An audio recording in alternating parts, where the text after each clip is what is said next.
डाला। इस षड्यंत्र का सुल्तान को पता चल गया और उसने उनका कत्लेआम करने का हुक्म दे दिया। केवल एक ही दिन में 20 से 30 हज़ार नए मुसलमान मारे गए और नए मुसलमानों को लगभग समाप्त ही कर दिया। अपनी प्रारंभिक सफलताओं से उत्साहित होकर अलाउद्दीन ने नया धर्म चलाने का विचार किया और विश्व विजय का अभियान चलाने का इरादा किया। अपने इन विचारों को कार्यरूप देने के लिए काजी अला उल मुल्क की सलाह ली। काजी ने इन विचारों को त्यागने की सलाह दी। अलाउद्दीन ने विश्व विजय का विचार तो त्याग दिया, लेकिन अपनी साम्राज्यवादी नीति को न त्याग सका और उसने संपूर्ण भारत में अपना साम्राज्य फैलाया।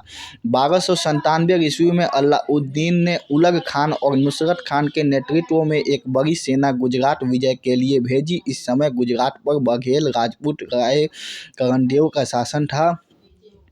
आक्रमणकारियों ने गुजरात को लूटा और करणदेव की सुंदर पत्नी रानी कमला देवी को कैद कर लिया। सुल्तान के हरम में कमला देवी को भेज दिया गया। राजा और उसकी पुत्री देवला देवी ने देवगिरी के शासक राजा रामचंद्र देव के यहाँ शरण ली। गुजरात से आक्रमणकारियों ने बहुत सी धन संपदा तो हासिल की ही साथ मलिक काफूर एक हिजड़ा भी उनके हाथ लग गया, जो अलाउद्दीन के शासन के अंतिम दिनों में सत्ता का वास्तविक स्वामी बन गया था और अलाउद्दीन की मृत्यु के बाद उसके वंश का नाशक बना। इस्लामिक न्याय व्यवस्था। इस्लामी विधि शास्त्र को फ़िक़्ह कहते हैं। उसके 4 प्रमुख स्रोत हैं। कुरान, यह मुसलमानों की धार्मिक पुस्तक थी। हदीस, इसमें कुरान का स्पष्टीकरण करने के लिए ईश्वरीय परंपराओं का उल्लेख किया गया है। कियास, इसको नज़ीर भी कहा गया है। इसमें इस बात पर जोर दिया गया है कि सभी समान मामलों का निर्णय एक सा हो। इज्मा, इसका अर्थ सर्वसम्मति है। अबू हनीफ, इब्नस अंस शफी और अहमद बिन हनबल प्रमुख विधि शास्त्री थे।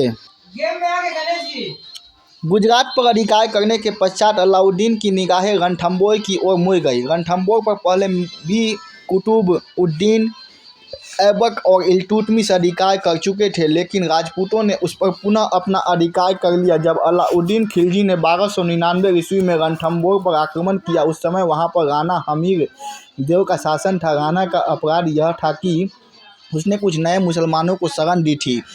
सुल्तान के सेनापतियों उलग खान और नुसरत खान ने झांई पर कब्जा कर लिया और रणथंबोर पर घेरा डाल दिया।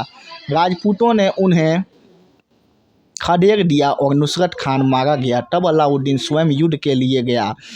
उसने जुलाई 1301 ईस्वी में रणथंबोर पर धोखे से रणमल की सहायता से अधिकार कर लिया। हमीर देव और नए मुसलमान मारे गए। अलाउद्दीन रणथंबोर का शासन भार अपने भाई उलग खान के हाथों में सौंप कर वापस दिल्ली आ गया।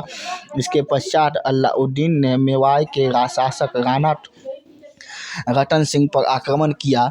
गोरा और बादल, 2 सेनापतियों ने शाही सेना का जमकर मुकाबला किया, परंतु वे परास्त हुए। 26 अगस्त 1303 ईस्वी को मेवाड़ चित्तौड़ पर खिलजी का अधिकार हो गया। रानी पद्मिनी ने अपनी सेविकाओं के साथ जौहर कर लिया। चित्तौड़ का नाम खिजराबाद रख दिया गया और यहाँ अलाउद्दीन ने अपने सबसे बड़े पुत्र खिज्र खान को प्रशासक नियुक्त किया, लेकिन बाद में हमीर व उसके पुत्रों ने चित्तौड़ पर पुनः अधिकार कर लिया। चित्तौड़ पर अधिकार करने के बाद अलाउद्दीन मालवा पर अधिकार करने के लिए चल पड़ा। राय महलक देव और उसके प्रधान कोका ने पूरी ताकत से मुकाबला किया, परंतु वे परास्त हुए।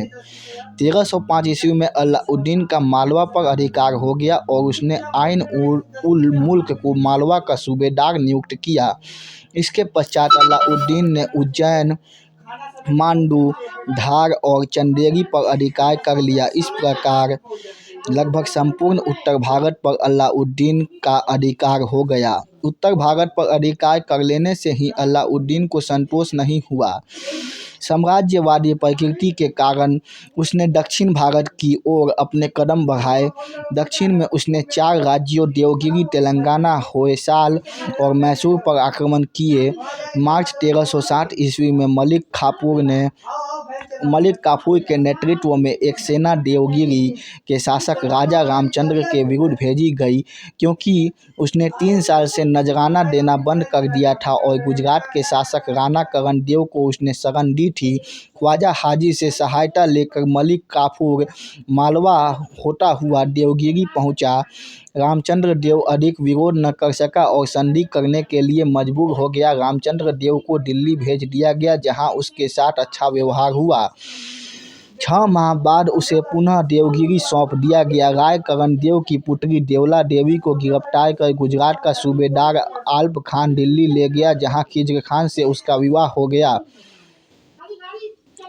विभिन्न राजपूत स्रोतों एवं मलिक मुहम्मद जायसी के पद्मावत के अनुसार चित्तौड़ पर आक्रमण करने में अलाउद्दीन खिलजी का मुख्य उद्देश्य राणा रत्न सिंह की अत्यंत रूपवती पत्नी पद्मिनी को हस्तगत करना था, परंतु रानी पद्मिनी की यह घटना अविश्वसनीय प्रतीत होती है, क्योंकि किसी भी समकालीन ऐतिहासिक स्रोत में इसका कोई उल्लेख नहीं है। अमीर खुसरो, जो इस अभियान के दौरान अलाउद्दीन के साथ था, उसने अपने ग्रंथ खज़ैन उल फुतूह में चित्तौड़ विजय एवं जौहर का वर्णन किया है, परंतु पद्मिनी प्रसंग का कोई वर्णन नहीं किया। दंड के प्रकार। इस्लामी कानून के अनुसार दंड 3 प्रकार के होते थे। हद वह दंड है जिसकी सीमाएं कुरान और हदीस में दी गई हैं। यह दंड परिवर्तित नहीं किया जा सकता था। इसके न्याय क्षेत्र में यौन दुराचार, धर्म त्याग, मदपान, चोरी तथा डाका आता है। किसास, इसका अर्थ है प्रतिकार। यह दंड कानून द्वारा निर्धारित किया जाता है, लेकिन जिस व्यक्ति के प्रति अपराध किया गया है वह था उसका उत्तराधिकारी अपराधी को माफ कर सकती है। ताजीर, वह अपराधी जो हद या किसास के अंतर्गत नहीं आते, उनको इस प्रकार के दंड के अंतर्गत दंडित किया जाता है। इसका लक्ष्य अपराधी को सुधारना है। अलाउद्दीन एक बार 1303 ईस्वी में वारंगल के शासक प्रतापरुद्र देव पर असफल आक्रमण कर चुका था। देवगिरी की विजय से प्रोत्साहित होकर उसने 1309 ईस्वी में मलिक काफूर के नेतृत्व में एक सेना वारंगल विजय के लिए भेजी और उसे निर्देश दिया कि वह वारंगल से अधिक धन प्राप्त करने की चेष्टा करे। मलिक काफूर ने राजा रामचंद्र की मदद से, बाकी अगले पार्ट में।